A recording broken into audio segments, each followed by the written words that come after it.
Welcome to DCxPC Live Presents Scene Support, the podcast that spotlights the people behind the scenes who keep DIY and underground music alive, from the bookers and the sound engineers to the zine writers and venue operators. We're here to give credit where it's long overdue. I'm your host, Scott Pash, founder of DCxPC Live, a DIY label documenting live punk, hardcore, ska, and metal through short-run vinyl releases.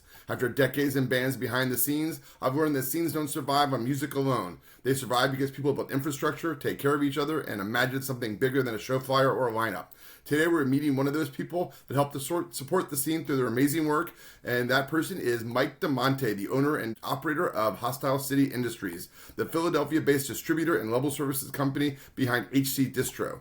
A life for independent music, Mike spent 2 decades at MVD Entertainment Group, starting as a sales rep in 1990 and leaving in 2010 as VP of Sales and Marketing. That same year, he co-founded Hostile City at a Philly's punk and hardcore scene, naming it after the city itself. Today, through his label, Prophase Music and HCI Distribution arm, he moves physical and digital music for over 50 independent labels, from underground punk to genre-bending work of Will Wood. 15 years in, he's still betting on independent artists and the people who put their records into the world. Mike, how are you doing today?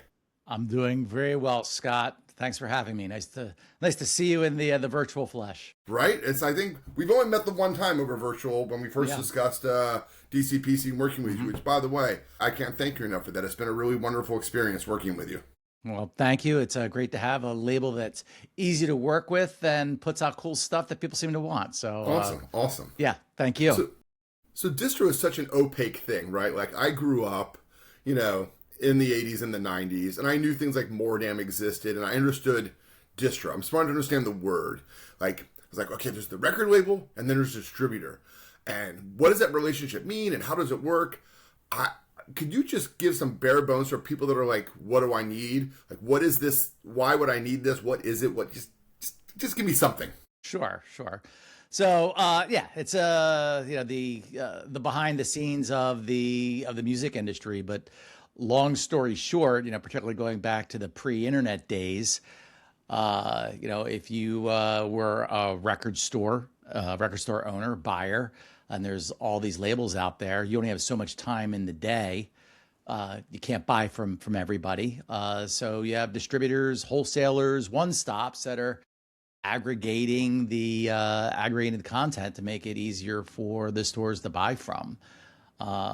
Any of you that have ever been in a band, hey, I want to get my record into the local record store. They're like, sure, you can leave a copy on consignment. Yeah, I know how that goes. So you got to manage your own inventory.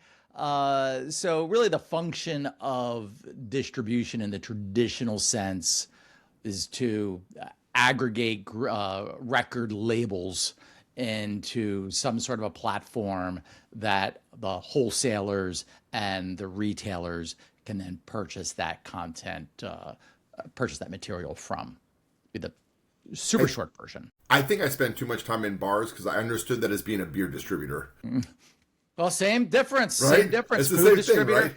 It's like any thing that needs to be consumed needs some model to reach its end user, they can go, hey, I want to get directly to the person's going to use my product, my service, but the reality is that sometimes the economics just aren't there.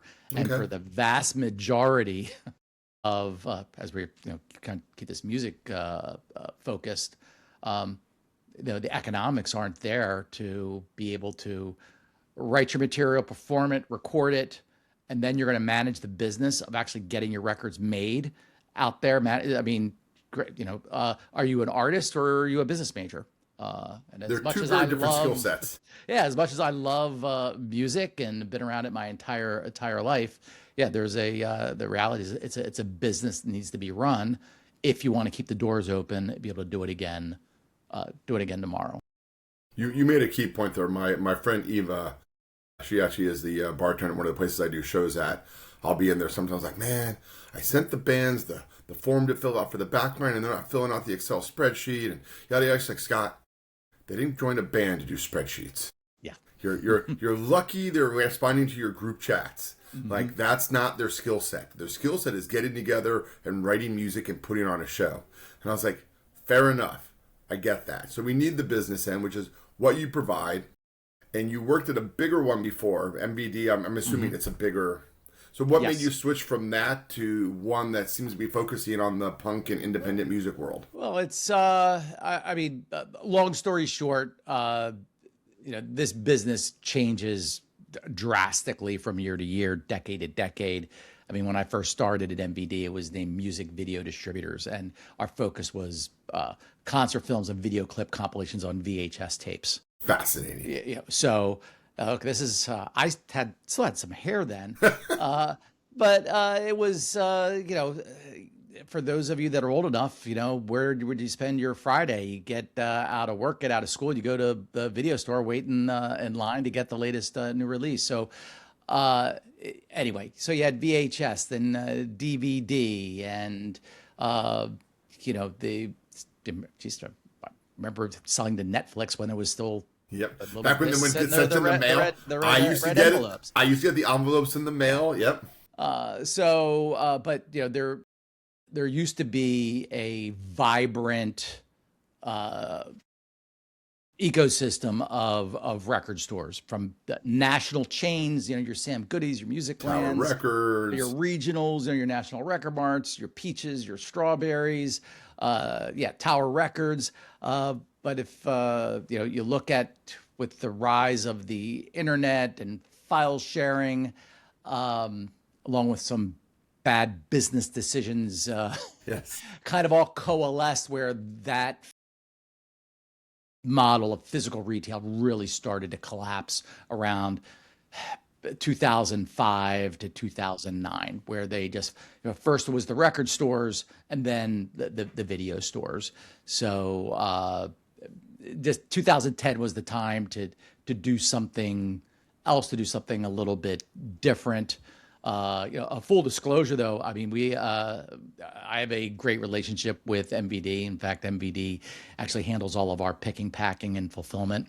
Oh, that's awesome. There's great friends over there. Yep. So everything's really, come full circle. Okay. So, I mean, when I'm in a bar and the beer distributor wants you to pick up a new beer, they visit there. I can't see you visiting all your record stores, because when I've talked to you before, besides the online places like Amazon and stuff, which I know you distro to, you also do like throughout North America, South America, and Europe. So how do you contact them? How do you build relationships? Because I imagine every store can't work with every distributor. They have to pick and choose which ones they work with, right? Yeah. So big picture, I really do not get involved in the direct sales in this day and age. I rely on the sales and marketing team at MVD to handle the specific the retailer relationships. The international, that's a whole different business model there, because you're essentially dealing with another distributor, wholesaler in a different country. So there, again, I'm going to bore the audience with getting. No, you're not. Details. You're not, because. But so that, making sure you're with the right international partner. Are they still going to be in business, or are you shipping merchandise over and you're never going to get paid? So one benefit that I have is, because of my relationship with MVD, I know all of the salespeople, all the marketing people. Some of those people I hired when I worked at MVD. Yes. So there are specialists for the international territories. There are specialists just for handling indie retailers. There are specialists that deal with the wholesalers. Like you said, the record stores can't buy from every distributor. So they'll buy from, there's really one large behemoth, either one. You're the one in in education. Alliance, AEC, which if you look at the history of AEC, it was actually, once upon a time, was 12 different companies that slowly got together. But Alliance Entertainment, I mean, they're the big boy. So that's a place where a lot of independent record stores will buy our stuff from, basically through MVD. And then there's other strips. You know, you have like your Cobra sides and your Revs and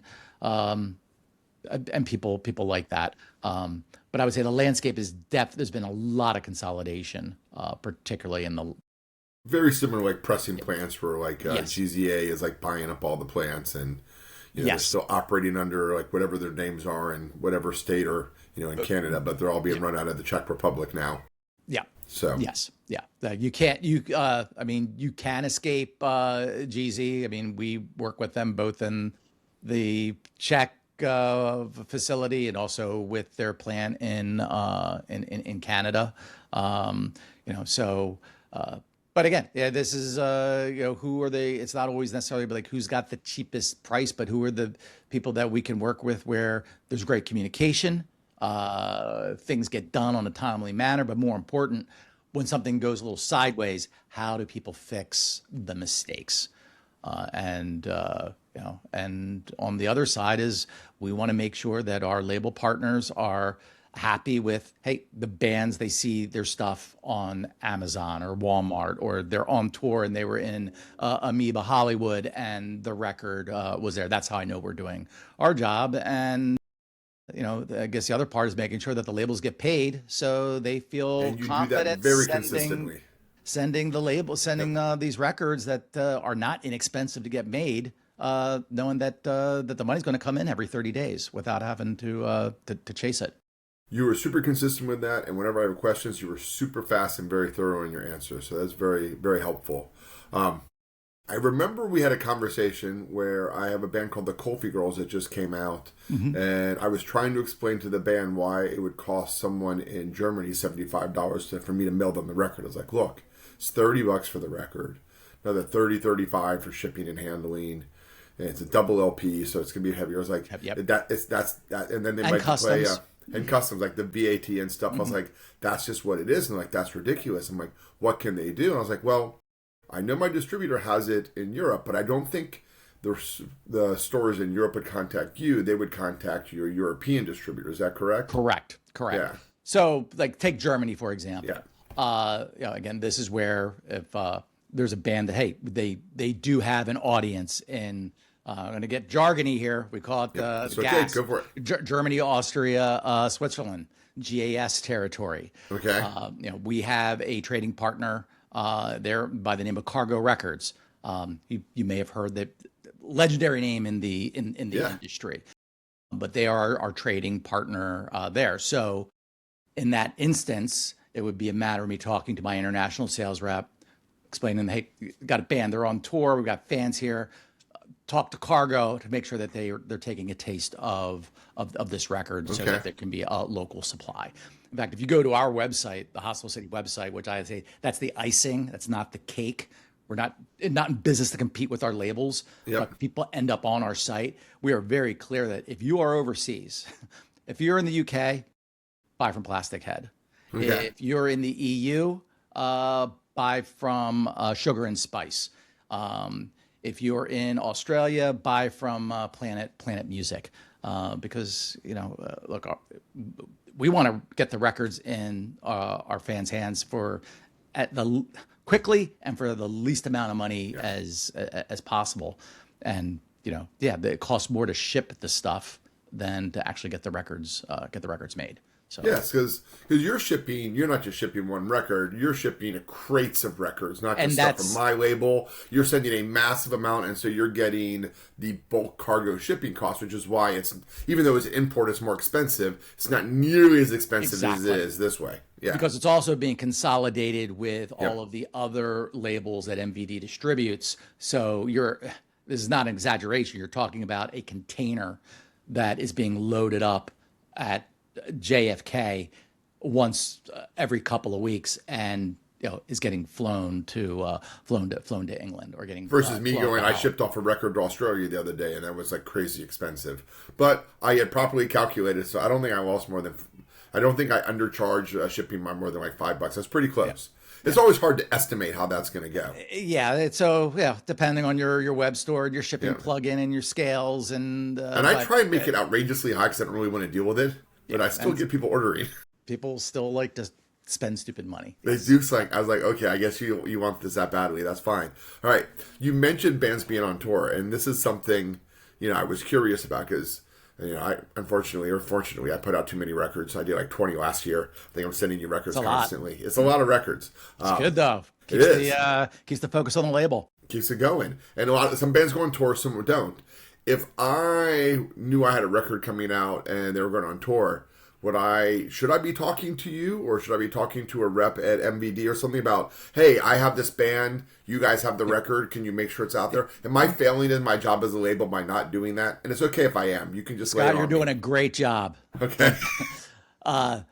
The short answer is band is on tour. You hit me with an email with the flyer, the dates of the cities.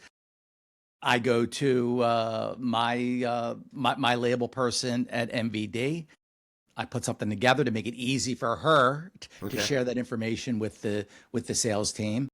And look, the worst thing that happens is you get an email from me saying, "Hey, the rep who handles Vegas saw the bands coming through. Can you get them a +1 on the guest list?" I would be down with that.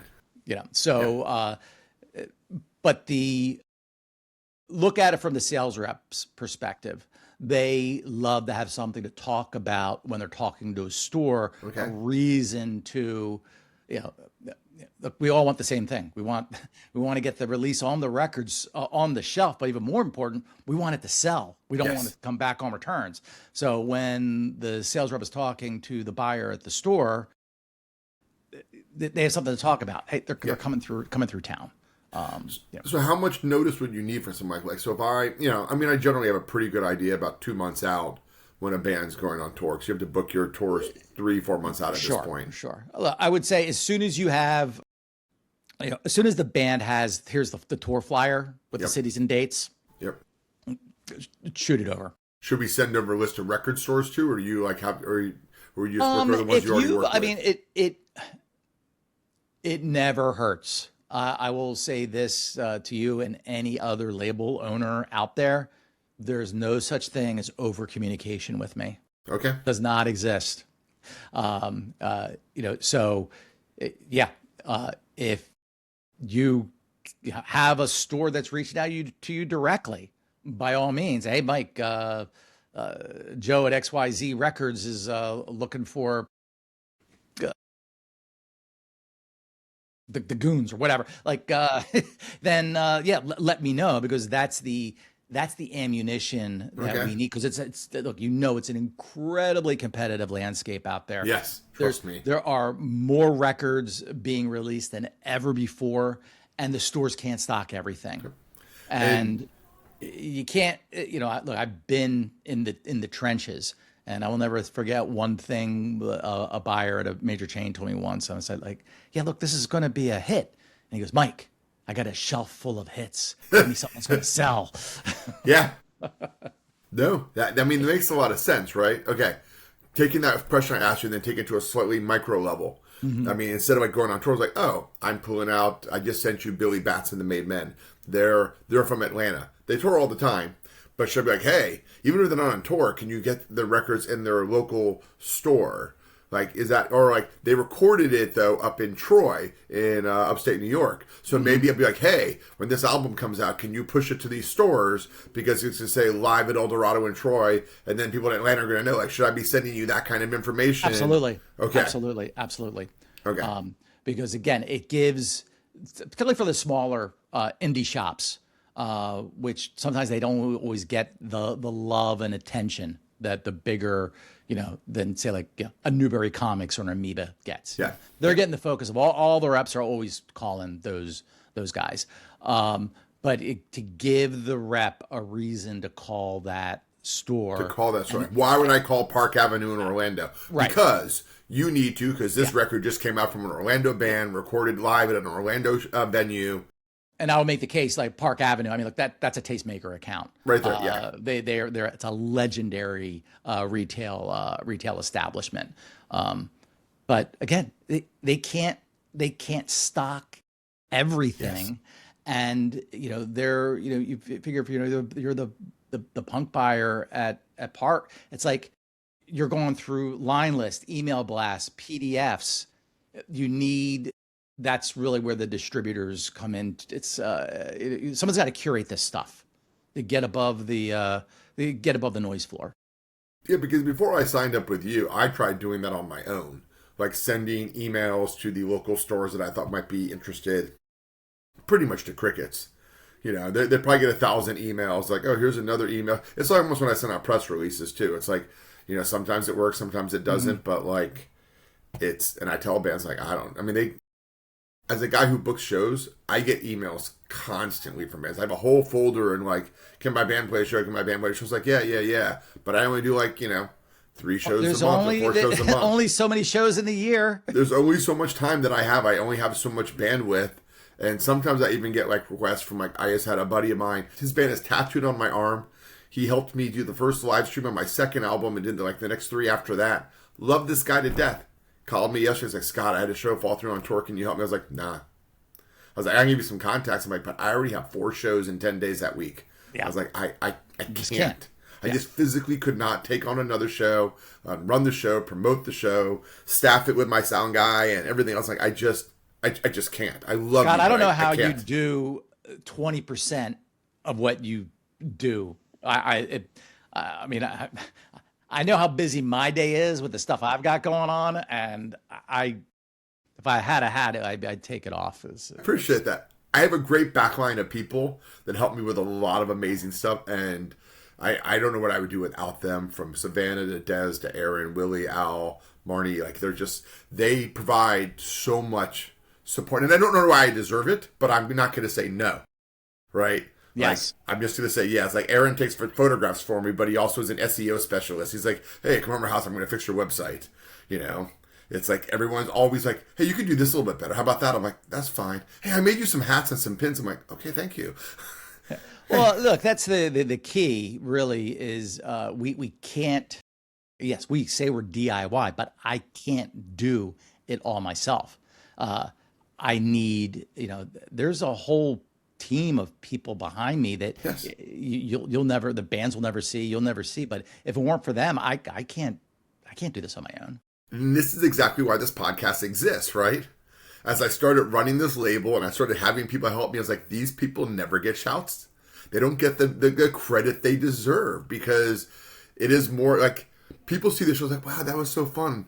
And then they try and book shows like, this is really hard to do. Yeah. Organizing the bands and managing the whole process. I'm like, yeah, it's a pain. It's fun, but it's work. It's work. Putting out a record, timing it right, scheduling the singles, all that. It is work, people. Yeah. And look, it gets a little easier for those once. I've done it a few times. Yeah. Yes. But again, this is all the more reason why I like, as far as like on that side, getting the stuff made, I rely on the same handful of plants. I'm not shopping it around because I need the people I can rely on. I know when my emails are going to get responded to. If I get a phone call, they're going to pick up the phone. Time is too short. I can't be. I agree. That is why I'm with Precision Pressing. People are trying to like, oh, you can go to this place. I was like, no. They respond to my emails within 24 hours, usually faster than that. Their quality of their vinyl is excellent. And they're proactive when something is not right. Yes, they catch little things like, I moved this slightly to the left on the spine of your thing, which is why I got a record the other day where they forgot to take the front template off, but they sent me new jackets within like 3 days with new I was like, they took care of it. They took care of it. Which I knew they would. Just take care of it. I've had other pressing plants that like, hey, why is this record delayed? What's going on? Oh, it's coming. Come to find out their chiller was broken. They just weren't being honest with me. I was like, that's it. I'm done. Mm-hmm. Yeah. I will never work with you again. Yeah. Yes. So, I don't look, it's the same problems anybody runs into in their personal life of like, getting the HVAC fixed or your car repaired or just whatever. It's no different in this business. It's just a different set of variables that we're working. You just have to pick what matters to you, and stick with that. And to me, it's customer service and quality. Yes. So I will pay more money to know that at the end of the day, it's going to come the way I want it to. And then if I have a concern or a question, you're going to work with me on that. And that means more to me than shaving off $100 off of a $2,500 order. Yeah. Well, one thing, a lesson I learned a long time ago, is it's never about the price. Yes. Just putting the price aside, because if you're just buying on price, well, first of all, I'm not your guy. But the price is never the real obstacle. It's never the real objection. There's always something going on behind it. So I do only vinyl, but I know you distribute CDs. Do you distribute cassettes too? Yep. And you manage DVDs, Blu-ray, digital, publishing. And is that digital like videos, or is that video, audio? Yeah, in fact, you mentioned Will Wood at the top. He's got this Slouching Towards Branson coming out. It's coming out on a DVD, and we're also handling it for all the video platforms. And it should. We're really excited about the response it's getting from the video platforms. But yeah, I view my job is to, and this is going to sound like a dirty word to the underground, but my job is to exploit your content fully. I mean that in the best way. Like I owe you a fiduciary duty to get your content out to the widest possible audience ethically. I feel like your work is, and the ethical part is part key thing. It's like you're almost on the part of a social entrepreneur. You're not against making money, but you are against extractive capitalism. You're not harming anyone. Yes, predator capitalism, extractive capitalism. Watch the world burn. That is not what you're doing. No, but you're making sure the bands pay so they can keep writing music. Yes. Yeah. So this digital distribution, I actually had someone reach out to me the other day. Old friend of mine, they're putting out a single, and he was asking me if I was interested in digital distribution. Like, I don't even understand what that means. Like, I've done DistroKid before, right? And I've gotten my $16 off my songs after a year. And I'm like, why would you need to hire me as a label to do that? You can just do it yourself. Can you break down to me, like, what it means to have a digital distribution? Like, why? Because maybe I'm missing out on sales revenue that I should be doing and I should expand. I mean, I've loved just being a vinyl-only label, but maybe I'm being short-sighted and I have my blinders on, and I should really think about the world differently. Well, I mean, look, I'll make the case that I want to be able. I'm a music fan. I want to be able to listen to what I want, where I want, the way I want to listen to it. So, geez, I got that Husker Du box set that came out from Numero. It's like, but I also got the download because. Like, as much as I love records, it's a pain in the ass for me to go. I have to go down to the basement. It's a whole thing. You're in your car so many hours a day anyway. You're going to the gym. You go to the beach. Exactly. Yeah. So I would say, but to get to your initial question, digital distribution. Yeah, you can do it through TuneCore, do it through DistroKid, and you see, it's like you do all this stuff, and you get your pennies. Yeah. And for the labels, it's like, well, it's free up to a certain point, but nothing's free. Yeah. And they've got their fees. And so whether it's audio or video, it's the same deal. And that's where your distribution partner is key. Because it's no different than doing something through like a CD Baby or something like that. It's like, all right, you're now a grain of sand on the beach. Okay. Who is going to curate? Who's going to get you above all of that noise? So when you want to get... Not a Spotify advocate, but a lot of the bands we work with are. They want to make sure the stuff's getting a playlist. They want to be able to make sure things are doing the advanced single. When the record comes out, is that going to tie in with the full album release? So again, that's where having on the digital side, I've got a team of people that just handle the digital side of that stuff. And you handle that. Like if I say, because what I normally do is like I work with the band and go, hey, your pre-order starts on July 21st. I'd like your first single to come out the week before that to build excitement for the pre-order. Then a new single the day the pre-order starts. And then I want another single the week before the album drops in your album release show. And then the full album can come out. And then you use the ISRC code to merge it all together. And I'm having to coach bands to do this. But I could just go to Mike and say, Mike, can you do this for me? Like, yeah, exactly. Like, I don't know if you know Night Hits. Knife Hits Records out of Philly, Yeah. Mike McGinnis's label. Like he does that exact same thing, you know. So like like My Wife's an Angel release. It's like Yeah, I love my wife's an angel. They're great. So yeah, here's the digital strategy. We got the CD, the cassette, the LP. All of this stuff is timed together. I love working with Mike because he presents everything. It's like, here's the plan, here's the content. He gives it to me, and then we do the rest. Is it 100% all the time? Things go, you know, but again, Sure. be able to deal with when, you know, to be able to have a coordinated approach to the releases, and digital is a component of that. And I think as a label owner, there are always the members in certain bands where they're very micromanagey about that type of stuff, but more often than not, they got other stuff going on, and they're just happy that the record's done, and they want to get it out yesterday, and they don't understand why we need a 6 to 9 week window, even though the record's done. So that's always been the tricky part. I have almost always like had the pre-order start like as soon as the record like was delivered to my house. But this year I front loaded and I ordered like 6 records all in the same month, which is crazy amounts because then I wasn't having any money coming in to cover that. But I was doing that with the hope of spreading out the releases, having the photos, contacting you to say I have the records so I can get them to you maybe before the record comes out. I think I failed every time, but that was my goal. We'll get you trained. Okay, so what I'm hearing there is like you're blowing my mind for a second, and it's going to cause me to like rethink and slow down because I'm not good at slowing down. I'm a doer, not a slower downer. Absolutely. It sounds Take like action. You're saying I should come up with the record, have all the start, have all the descriptions, and say, Mike, I have this record.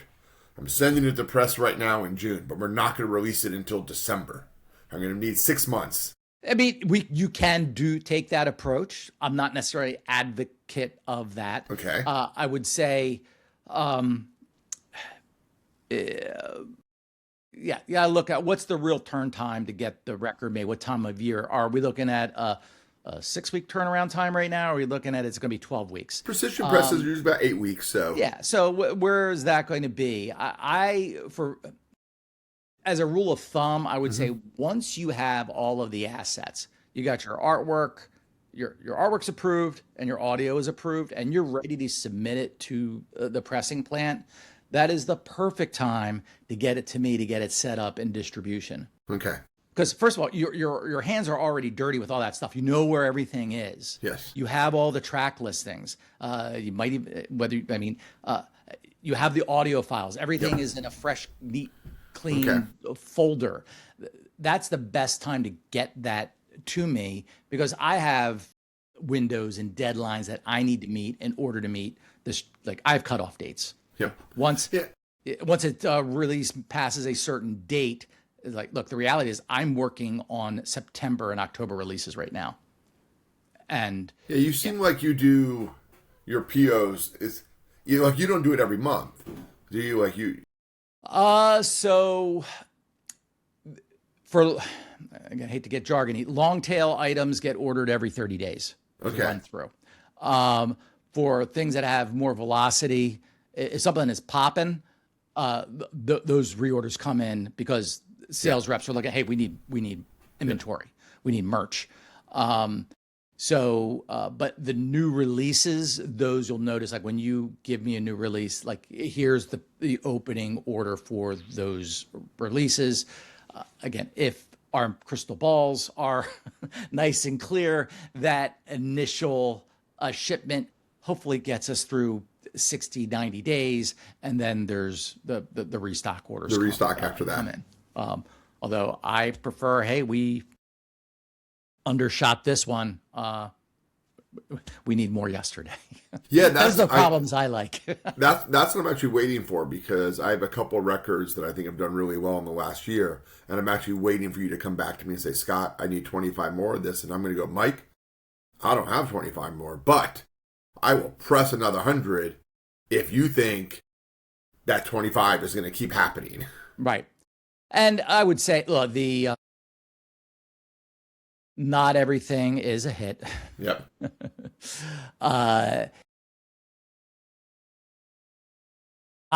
We typically, how long have you been working with us now, Scott? Right. Just about a year now. A year. So you're probably just now beginning to get a sense of the flow, the rhythm of how catalog moves. And, particularly like when you came to us as a label with a catalog, like that's its own entity, its own piece. Yeah, it was a pretty big burst because I sent you like so many freaking things at one time. So there's working with catalog where there's an art to that. Then there's the new releases. Is there a steady stream of new releases that's going to drive sales, but that's also going to keep attention on the back catalog. I'm not looking at numbers right now, but I'm sure there's been a couple of titles where we've had to come back to you. Oh, yeah, with reorders because it's sticking. You had one 504 plan. I literally had to buy the copies back from the band so I could send them to you because the band had now broken up. They were in high school when just graduated high school and put the record out, and they all went off to college and they're barely playing. And I was like, hey, you guys aren't selling them right this second, so I want them to sell them. And they're like, yeah, that's fine.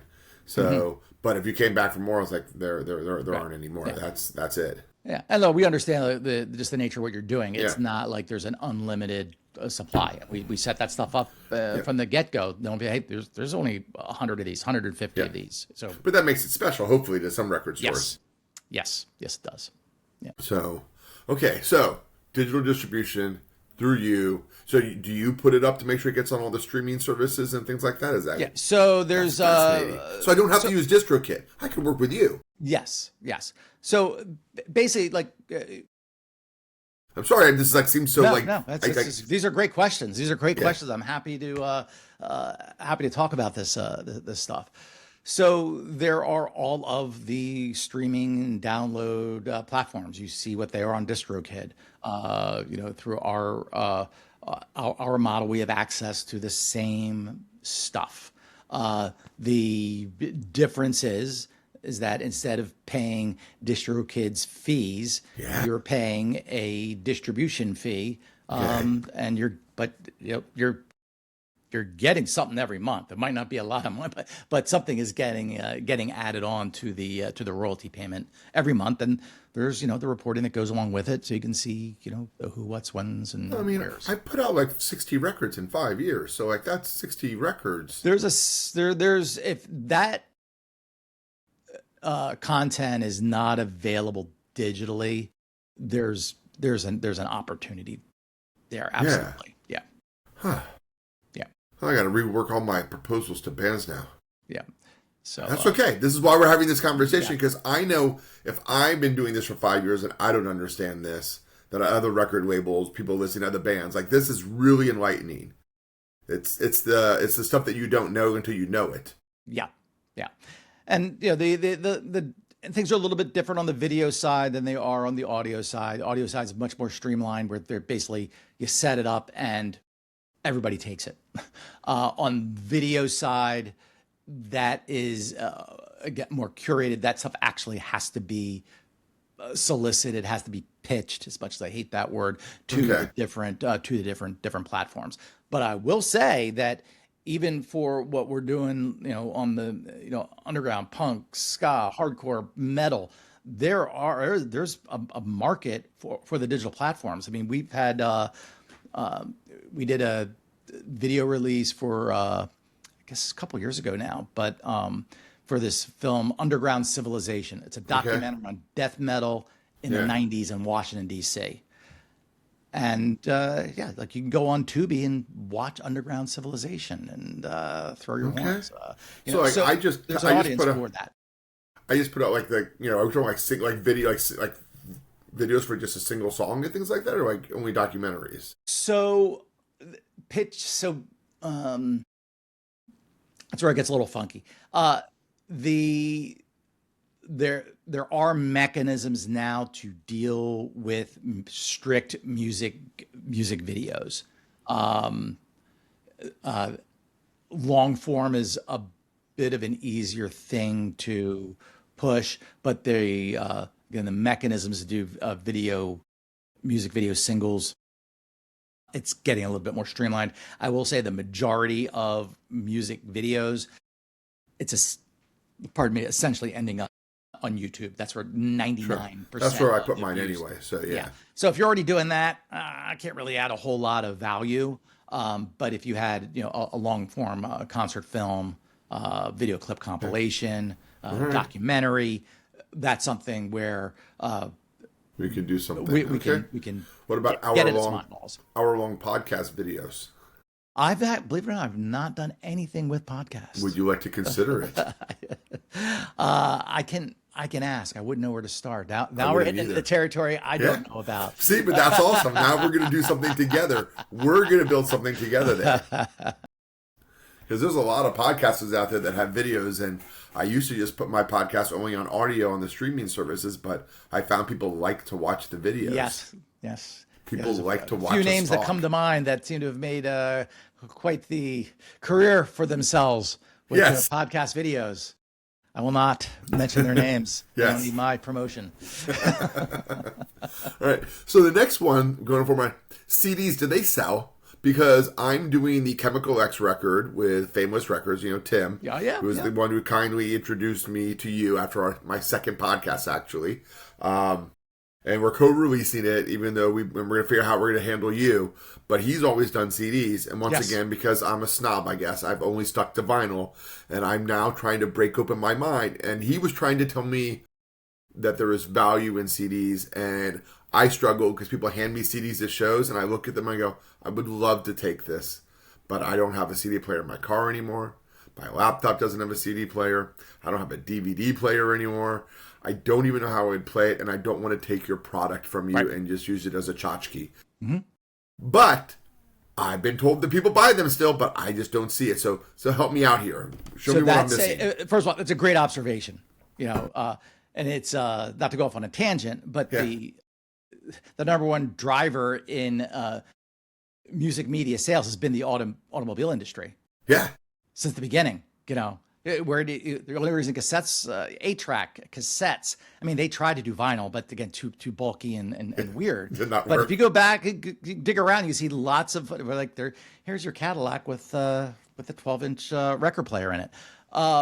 But again, what was the driver in kind of what they said was going to be the death of CDs was when the automobile manufacturer said, we are no longer putting CD players in cars. It's all going to be streaming and Bluetooth. I didn't switch to streaming until I bought a new car and it didn't have a CD player. But I would make the case, I'm going to get to your answer, but why do all you independent labels, not you specifically, keep putting out cassettes? Okay. Or cassettes. Now, but again, how many of us might be driving maybe not the latest vintage automobile? Sure. Maybe it's got that Pioneer cassette slot, like my old 84 Oldsmobile. Or it's got that Pioneer single disc feeder in it. So the two things, actually three things. You need to look at it from a label owner perspective. On an international market, vinyl is great, but you go to Japan, they don't buy vinyl. It's all CDs. Even in Europe, CDs are still a significant mover. Even here in the States, CDs, it's a significant mover. From an economics standpoint, making the records is expensive. Yes, I'm fully aware. And at the end of the day, it's like, how am I going to make another record? Because there's nothing left over. Yes. So, you figure you can do few hundred CDs, 500 CDs, they're going to be less than $2 a unit. If you're, sell them to the band for $5, so they can sell them at the show for $10. This is an initial margin that helps subsidize the vinyl sales. So CDs do sell. They continue to sell. They're a significant chunk of our business. And even more important, anything with international appeal, the CDs really should be part of the package. And I make the case, like, why not? They're so inexpensive to get Just done. Why not? And again, from the band perspective, you got stuff at the merch table. I mean, people want the thing. Yeah. People are there's a lot of frustration that I see it right now because I have alerts on Reddit for certain artists that we work with because I want to make sure that if shit starts flying, I can get in there to I love defend that. myself. But where people will be like, well, what happened to this song? I had it in my Spotify playlist and now it's gone. Amazon took this thing down. So people want the thing. Yeah. And No, yeah, you want the physical thing because Spotify can disappear tomorrow. Yeah, or Spotify can just make some arbitrary decision that now that's not there. So they want the thing, and again, whether it's going to get played or not. Okay. Who knows? I mean, geez, there used to be. I don't do this anymore, but make a CD and we throw a little download card in the CD, or even when we're making vinyl, put the download card so that people could keep the vinyl but get the MP3 and put it on their remember the iPod? Now that's bad. I had the iPod when I had the first one. I think I was 30 years old when it came out. But it's the iPod is back. There's a whole cottage industry of people buying ancient iPods. For anybody that travels, sometimes the streaming service isn't there. So I want to put something. I want to be able to listen to my music on my phone. And I had to drive to pick up my kid from camp, and I had a whole hour. I was in dead zone. I couldn't hear anything. I was just sitting in silence. Yeah. So I want to have I remember 2010. Remember over the Christmas break, I look at my wall of CDs and I realize I'm never going to listen to these. It's just too many. And I just started ripping every CD to a hard drive. And so now when I change phones, that CD collection comes along with me. So yeah, you're out driving around somewhere and like I'm not relying. You have it forever, yeah. That's why I love my iPod. I had like 5 weeks of music on there. And it finally died, and I was like, gosh, so some of that music I can't get back again because it was on whatever computer that I downloaded and then transferred over, and then the compuder died, and I don't know. It seems really hard to keep track of all my digital things that I bought. That's why I prefer physical. It is hard, yeah. And, or you're flying. It's like, who knows what access you're going to have while you're flying. And that is true. So, but I am an advocate of get the records out on CD as well as vinyl. It's minimal investment relative to the vinyl expense, and fans will buy it. The market is definitely still there. Yeah, I was listening to a podcast, other record labels, and they did a whole thing. I could swear they said it was like 20 or 30% of music sales are still CD. Easily, so maybe even more than that, 40% perhaps. Yeah, so that's a ridiculously high amount. Yeah, and whenever we see these industry numbers, vinyl sales through the roof, it's like what happens when you start taking out the Taylor Swift and Sabrina Carpenter numbers? Yes. Then you start getting into the real numbers about what's really going on. And I know for us, CD sales are easily in that 40% range, if not more. Makes sense. And so much cheaper to ship. Like I tell bands that I used to sell my records for $25 on the website, but I'm down to 20. And they're like, why? I was like, look, I'm asking someone to go to my website, buy a record for $25 originally, add another $5 to $6 on shipping, throw in taxes if they live in New York or someplace with taxes. So some of this 25 record is $33 and they got to wait 10 days to get it. Or they can take $33, go to the record store down the street, pick up a record for $25, maybe pick up 2 used records for $30, and go home and listen to it right away. That is a dilemma that I think an online reseller like me has, right? Like I just recognize, like for me to be competitive and make sure that like it's still my records are valued, but I have to be honest that there's additional costs that get slapped on top of it, and I could see people abandoning cart when they got the final price number. And I'm okay with that. I mean, that's life. I get it. Like $5 is $5. Yeah.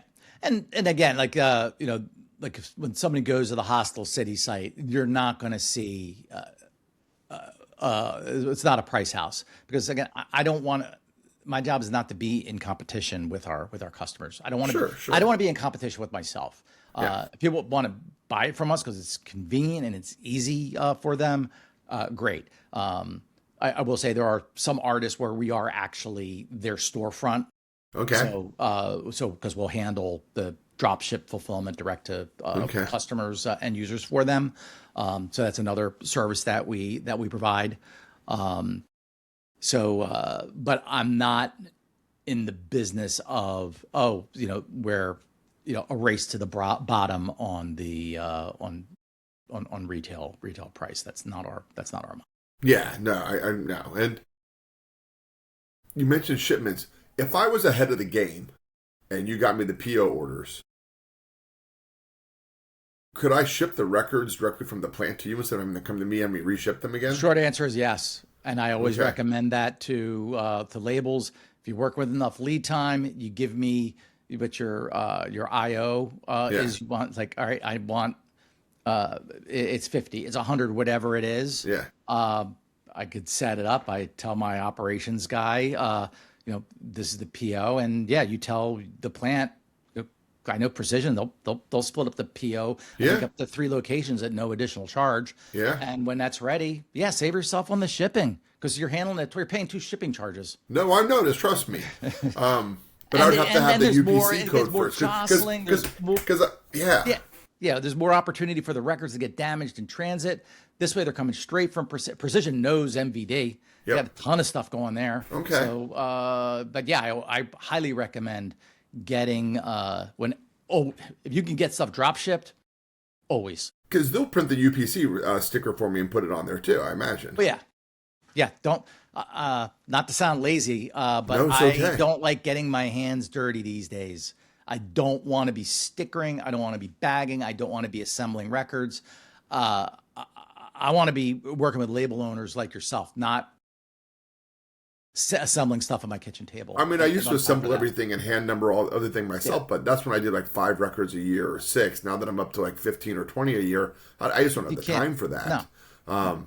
And then I switched to shrink wrap because I believe that's what you said you prefer, either shrink wrap or seal top. Fat. You don't prefer open bag? Like open bags are okay still? As long as, again, I'm agnostic to that. What I am, look at it from the record store's perspective. Look at it from somebody in a warehouse in Pottstown, Pennsylvania is getting a box of records and they open it up. Is this something that they can now put in a box to go out to Park Avenue, or do they have to get it retail ready? Yeah, they hate doing it. It slows things down. I've been there. No, that makes sense. And so it does 2 things. A, it's expensive because you get charged back for them having to get it retail ready. But also now you got some warehouse worker that says, God, this label, they're a pain in the ass. Every time their stuff comes in, it's all effed up. And I gotta. No, I get it. I mean, I think the very first time I had to send you records, because I had always done the open top bags. So I said I assembled them and hand wrote them. Even though Precision will do that for me, but I was saving $50 or whatever. And when I sent my first load of records to you, I had to order a whole bunch of sealed bags, take everything out, put it back in, print out all the UPCs. I feel like it took me a week just to get all the records prepped. I apologize if there was miscommunication there. If it was just in a regular poly bag, that's fine. Yeah, but it's better not to be, right? So, I mean, so I've done plenty of records where, because do you like busted spines on the records? No, I've gotten a couple of those sent back to me. So, with certain pressings where it's like the plant just leaves them in like in the gatefold so that it's in the bag. Again, as long as which is perfectly acceptable. The stores are okay getting stuff like that. They'd rather get it like that than now I got a shipment and the spines are all blown out. And now we got to deal with sending this stuff back or getting jackets. And it's just. Yeah. What could I do to prevent the spines? Like I tried really hard this time. I mean, I packed it as best I could I'm like, but it happens. But I never get them shipped to me that way. It's like, what is it that I'm doing differently that Precision Press is doing correctly? So here's the big difference. Precision typically is sending stuff at least for us, it's like it's on a pallet. Yes. It's cartons. It's Gotcha. triple packaged. Yes, mine are triple packaged, but they're not on a pallet. Yeah. So there's a less movement inside the box. Sure. Once we take it out to say, oh, now I'm going to drop it into a mailer. Yep. Even if that mailer is super secured and not literally nailed down, Yep. if there's any movement with that record inside the jacket, you have the risk of that spine getting the spine getting blown out. Sure. There's also sometimes like I know, like working with pirates, I have more control over the cardstock of the jackets. Yep. Okay. So that's also something to look at. Okay. What's the actual what's the weight of the cardstock Okay. for the jacket? Because sometimes the economic ones, there's a reason they are economic, and yes. Nope, it makes sense. That's where you run into problems. Yeah, my last shipment to you, I went to the post office and I was like, okay, I know I always send these media mail. I know that media mail doesn't inherently come with insurance, but I've had some get blown out before, and I have to like send the records, and I just lose I have to resend new records and new jackets. Because I take the jackets off, I can't sell the records I have here. That's with the jackets off. It's just lost. But I was like, but if I ship it normally, I get up to $100 automatically. They're like, so like, okay, could you have patience with me and show me the difference of price if I do media mail and I add so much insurance versus if I do the other one? And I did that for each box, and I was like, you know what? It took a little bit longer, but at least this time, if it does get fucked up and I lose 5 or 6 records, I have the insurance to cover 5 or 6 records now. And I realize I use a small label, like sometimes though I look at doing UPS or FedEx Ground because it's fewer days in transit. Sometimes, you just have to weigh your. I'll start pondering. That's not a bad idea. Instead of the post office, consider those instead. Okay. Yeah. And look, nothing's going to be 100%. But again, just looking at, I would say I've had stuff come directly with other labels, come directly from the plant, and they open up the warehouse and they'll take a picture and every spine's blown out. One thing that it's probably easier from when you're doing runs of 1,000 is I'll ask for from them to send extra jackets to the warehouse, and I know pirates will take care of that for me, which is great because then when something does come up, the warehouse isn't coming to me looking for jackets. It's right there in the bin. They can switch it out. Nope, that makes sense. And keeps things moving along. Again, some of these things are more appropriate for larger volume, but look, your stuff it's limited edition. It's hand numbered. It's special. It's special. So we're not dealing with okay, I got doing a run of 1,000. I need 50 extra jackets to deal with the inevitable blowouts. I would not want to get 50 extra jackets for every release. That would be 25% of what I'm pressing to begin with. Yeah. Do you ever encourage labels or even bands to send people your way? I have a record that I'm just doing pre-order right now, double bubble, yada yada. Mm-hmm. So I was like, if you can't get it, you don't order it online, you want to buy it at a store. Do people ever put in their captions of their social media email blasts? Reach out to Hostile City, get this at your record store. Do you ever have any kind of campaign? So there are labels that will absolutely, they love being on the social media, the record's coming out, and they'll do the shout outs and the tags and the follows and the likes. And that's all. I'm never going to say not to do it. Yeah. Do consumers, actually respond to that? I don't know. I mean, some, because I see where the orders come from. But again, that's why the website is there, so that if somebody does want to get it right now and they don't want to go kicking around it, and so. All right. This is so fascinating. I feel like you should have a distro class to teach labels, as a brand new labels, or have some sort of hey, this is a and not just you. I mean, it should just exist, right? Like, it wasn't too hard to figure out how to press a record. I'm a smart enough guy that I can go to pressing plan. Okay, I do this. I'm doing this. Okay, that's fine. But this whole thing, it's making me rethink everything that I'm doing in a more strategic way. I'm gonna have to talk to my Marnie. She does my strategy and output, so I'm gonna have to talk to her and go, okay, we gotta think this through. Yeah. Look, at the end of the day, look, it does come down to the economics. Yeah. Are you able to, what you're doing today, is that going to enable you to do it again tomorrow? I look at it like going to the gym. Good. Yeah. I'm going to work hard, Yep. but I'm not going to do it so much so that, oh God, I just can't, I can't go the next day. But coming up with a model that works, and look, this is a hyper competitive, tough business. Yeah. Always has been, always will be. People, there's very few industries where somebody can just show up with virtually no education and hit it out of the park. But at the same point, again, this is why a label has such a hard time getting a record into a record store, because all right, you got a record store that's been in business for 30, 40, 50 years. How many times has I've got a record label dude showed up with his craft beer and the money ran out, and now the record store's got all these records for this record label that doesn't exist anymore. I mean, I've got that stuff in our catalog going back to 2010, so. I do the record stores. I travel around up and down the Hudson Valley into the Capital District in Albany.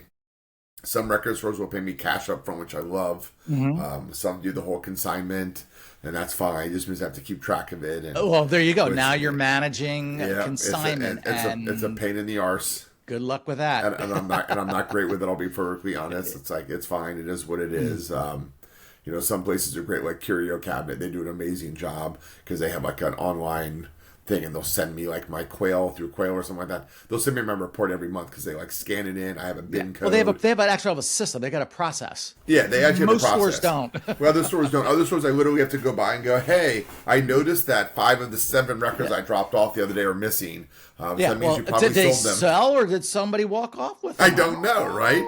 I guess I do not know what happened. I do not know. All right, I got another crazy question for you. I had some buddies of mine, you actually mentioned them earlier, the goons, they were looking like, hey, we really need someone to distro this. I'm like, they're not on my label. But if I offered to be the bridge between me and a distro for a band that, I did do their live record, but they're not currently on my label. I did not put out this evidence that they're trying to push.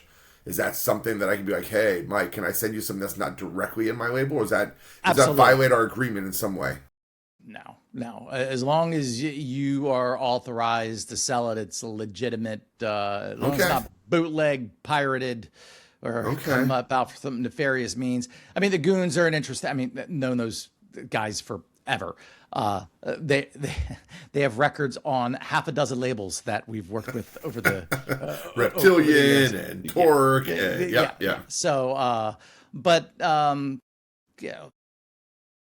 there are plenty of labels we work with that they have bands that they're also on like larger, you mentioned Reptilian. There's a great example, the Super Suckers records, the Nashville Pussy records. There's, we've got labels that they specialize in mining the major labels catalogs to say, back to, you look at, Asbestos records, Flood and Asbestos, he's like, I want to do a quicksand record. So he's licensed that, and we put it through distribution, or the Rival Schools records, another one like that. So as long as it's licensed correctly, or if it's a band like the Goons, it's like, you're the guy. Yeah, I've known the Goons since we were in high school. So if I just said, Serge, send me some stuff, and I'll send it on to my distro, and I'll just pay you out what they pay me. Yeah. So, out of kindness, because I just love you, buddy.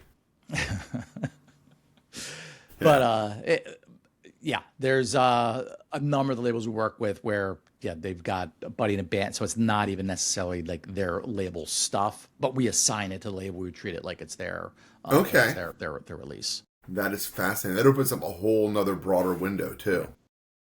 Yeah. It gets a little more confusing when you guys like to do split releases. Yeah, like Tim and I are trying to figure that out. I remember years ago, like it wasn't just split release. It was split between like 4 different labels, Yeah, I've 3 seen of which that. we distributed. And it's like, guys, you guys gotta work this out. Yeah. It's like, how do we manage who gets the money from the distro? Somebody needs to be the point person for the distribution side of things. And look, the reality, as you know, it's like the margins are smaller on the distribution side than when you're selling direct to consumer. So I mean, it sounds like if there's any one record, I can curse, that's my own podcast. If there's any one record that I should be sending you all the information to now, it'd be the Chemical X record that I'm co-doing with Tim, so that, neither Tim nor I have to send you another 25 records later, and it's just sent directly from the plant, and then one of us is just the guy that gets the money, then splits it between him and I. Yep. Like, that just seems like the smartest way to do that. Yeah. And I would say also, to that point, one thing that I've invested significant time and resources in is in our vendor portal. So when you have the stuff, even if it starts coming in piecemeal, you can start setting up the release in the portal. You see all of the metadata that I need in order to make it a successful release. But the cover art, the SKU, if you don't have a UPC code, it'll generate a UPC code, and all of that. A little button where you can download the actual image itself, so you can send it to somebody to print the sticker out. Okay. So I should be doing that instead of just filling out that spreadsheet from before. Yeah, I would say moving forward, use the portal. Gotcha. Your accounting is there. Your reports are there. Yeah, I've looked at it. It's great. So there's a ton more to come with that, but that's really meant to give you full visibility, what's going on with your catalog whenever you want to see it. Yes, seeing where it's at right now, I love that I could see who is buying the stuff. I was like, I can't wait to see where I can see what I have on inventory, because I don't know how much of like I was talking to band Sick Move from Baltimore. And I'm like, I only have 11 of your record left. Like, we only have 4. How much is a distro? I was like, I do not know. I'd say right now, just shoot me an email. I can get you that. But I don't want to like hound you that for every single band every month. Like, that sounds like look, it's the reality is people want to know what I got. And it can get confusing for certain acts where it's like, well, they say they have, we'll say 50 records, but I'll say, but there's only 3 at the warehouse. The rest they're at Amazon warehouses. They're in Canada. They're in Germany. They're like, you have distroed them out to other places. Exactly. I call them, they're around the world. Around the world. They're around the world. It's global. Okay. Do you have anyone? I mean, I can't imagine it would be you. I mean, you're great, obviously, what you're doing. That I could like, hey, I need to have a meeting with you and map out strategies of how to do this. Like, you have someone that like sits down to help small labels do this, or do I need to just figure this shit out? So, I mean, that's one of the things I pride myself on, is that I give you that personal attention, so that you're getting that focus and direction. My objective is not to have 1,000 labels that were just functioning as some random aggregator. Yeah. That we have a certain attitude, a certain brand that we're trying to protect. That's why everyone I've talked to speaks so highly of you. So thank you. But that's why you pay us a distribution fee, is so that you get that guidance, because at the end of the day, look, we all want the same thing. Yes. We want to sell lots of records. Exactly. Yes. Exactly. We want to get the records out and want them to sell. The people I have behind me, they want the same thing. We're all pointed in the same direction, and the easier I can make that happen, the less friction that I can. It's more of a win for everyone. And so, the strategy, like this stuff, like how is it packaged? When is it showing up? Like all those things that nobody really thinks about. It's like, but understand, like, there's flesh and blood human being Yes. is opening up this Yes. box. They are having an experience. And also, they're the last person that's going to be touching your record before it shows up at a store. Okay. So like, get all of this, what's the word I'm looking for? There's a fancy word for it. It's on the tip of my tongue. Doesn't matter. I'm getting old and having these. It's all good. I've been there myself many times. Vocabulary running away from me. But yeah, there's a. I want to make it as easy and friction free as possible when people are working with us, so that when I have my meetings with the marketing people and the sales managers and people like that, I can have a focused conversation on the stuff that matters, as opposed to this stuff was, you had it set up for this street dates bump, this stuff showed up, and all that other stuff that's not, it doesn't move things forward. Yeah. To put it mildly. So. All right. So how do you, I mean, you can't work with every label in the world. How do you decide who you work with? Do you want people reaching out to you? Like, if people are listening to this podcast right now, do you want every Tom, Dick, and Harry label to reach out to you? And I would say, look, cuts? it's a conversation. Okay. Find out. Look, no different than you and I had. Yeah, we had a nice conversation. You don't know me. I don't know you. Let's have a conversation to figure out this together. So I understand what your needs and requirements are. You understand how we work, and if this is something that you're comfortable with, then we work something out.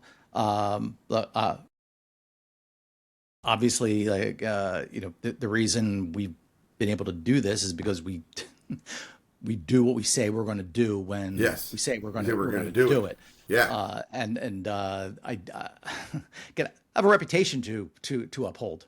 And so, look, do I want to work with everybody? No, I can't. And I can't be everything to everybody. But I mean, if you look at, we do have a very diverse roster. I do believe there is a thread that runs through the artists and labels that we work with. So whether it's something like the Aristocrats or Planet X or I'll bring up the Goons. Love the Goons all day long. There's a thread that connects all of this together, so it doesn't have to just be punk and hardcore and underground. But if it's being created by people, ideally bands that are actually out there working, all the better. So right. This is phenomenal. This has been so enlightening. Like I said, it's one of the more opaque things about the music industry. Like, I've been in recording studios, I've run the label, I've played shows, I've booked tours, I get all that. I understand making merchandise. On the creative end, Yeah, all that stuff I get. Even like I said, just pressing the record I get. But the aspect of what you've been doing has been baffling to me, and I'm 50 years old. Like, I really feel like I understand it so much better. And I hope everyone else listening and watching, like, this has been absolutely engaging to me. And look, we just scratched the surface, because all we really talked about was the distribution. We haven't even gotten into publishing and mechanicals and we're going to have to have more we're just have you back on again. I was like, I'm not going to hold you up here for, we're already here for a little over an hour, and I try not to abuse my guest time. But yes, I would love to hear about publishing and mechanicals and peripherals. And it is like watching paint dry. You're going to lose viewers. I don't think so. I think this is all the stuff that people don't get. And like, how is this working? And like, how do we do this and like make it work? These nuts and bolts things. Mm-hmm. This is the framework. It matters. So what I would encourage anyone to do as a musician, if you're creating content, is dig into the actual history of the music business. Yeah. Going back to the beginning of recorded music and the player piano rolls and sheet music. Yeah. That's where it begins. Okay. And where that started and where we are now, this jargon about mechanicals and rights, it begins to make a lot more sense. And if you want to really get in the nitty gritty, go to law school and major in contracts, because Yeah, I worked in a law office as a contract administrator before I was a teacher. I don't want to get into that. That publishing, it's about as exciting as contract law. Some people get really excited about it. I mean, I don't even pay bands royalties on my version. I just do like band buy-ins, like we're just sharing upfront costs, because I don't want to deal with contracts. It's like here's your copies or whatever. Like, I mean, look, that's how I want to keep it at that level. Yeah, but it's when if there is an opportunity to do something bigger. I know we're going way over time, but like even on the digital side, like there's money being collected by the ASCAPs and the BMIs, by these the alphabet soup of acronyms, and it's being paid out. But there's what I call black box money. If your stuff isn't set up correctly in publishing, you're not getting it. You're not getting it. Somebody else is, because all this stuff is prorated out. Now, it might be, I mean, I can show you some BMI and ASCAP deposits for $2.30. Yeah. But the reality is that, but it also only takes one thing to hit. Yeah. Where all of a sudden it's like, well, I'm glad we took care of that. Years ago, there was a band on my label of Pan American Speedway, and they're kind of like an REO Speed Dealers. I love REO Speed rock type band, and they got a song that got placed on when MTV had the X Games. Yes, and the royalty payouts just from that exceeded everything, all CD sales, all LP sales, tour revenue, just from that. Now, is that something I can say, oh yeah, I can recreate that? No. Because you got on the off chance it happens, don't you want to be prepared? What is luck favors the prepared, fortune favors the bold. Yeah. No. Oh, this has been amazing. So you can keep your integrity and still look. It's a system. You got to recognize that it's a system, and using the system for good ends is okay. It's like it's not like biting the hand that feeds, but it's using the system that exists to produce work and product that speaks to who you are and speaks to the values of yourself and the bands you work with. That's okay with me. Like that's where we live in. We don't have to, I think we already used the term extractive capitalism. Like we don't have to burn it down, zero-sum game shit. It can be stuff that's for building up community, not just enriching 5 people. You said it. It's like, what can we build together as opposed to what can I take out of it? And that is a big problem that our society faces when they throw this word capitalism around. Yes. And there's a yin and yang to it. But I've always come from the ethos of what are we building together? That's where the magic happens. Because if we build something together, then, rising tides lift all boats sort of thing. We're all working together to make sure everyone is fairly taken care of as best as possible. Yes. So within the means of what we can do, we're all trying to take care of each other versus going, yes, I'm making so much money off your record, or haha, I made 5 bands come and play a show and I only paid them $30, but I'm walking out with $500. Mm-hmm. God, I wish that. Unfortunately, some people get off on that. But no, I have rarely walked away making a profit from even doing shows. I feed the bands. I make sure my door people get paid. My sound person gets paid. Everyone gets paid first. I'm trying to make sure I give myself at least the minimum amount to pay for the posters I printed. Yeah, well, you got to at least cover your cost and pay yourself a beverage and a sandwich. Yeah. Give myself some drink tickets. I toured Europe and all the bands got fed, so I'm obsessed with like making sure bands are fed. Mm-hmm. So It's I found that the best ones are the venues that have food, because then I Yes. can do $5 Yes, because then food you can get tickets it per built into bands. the agree. Yes. Yep. And yep. then I put it in there. And then some of the bands don't use it, like for whatever reason. They are hungry, they don't eat, or they only want to eat McDonald's, who knows. But like, I can have 5 bands on a bill, give out, 20 drink tickets, 25 drink tickets, but only have like 7 of them turned in. So I'm only have $35. For if I bought each band a pizza for themselves, I'm at $150. I don't understand how that works, but I love that. Because I want to feed you, but I also want to be able to afford the next show. Yeah, and also want to be able to feed yourself. So. Yes. All right, I'm going to let you go. Alrighty. Mike, it's been a pleasure.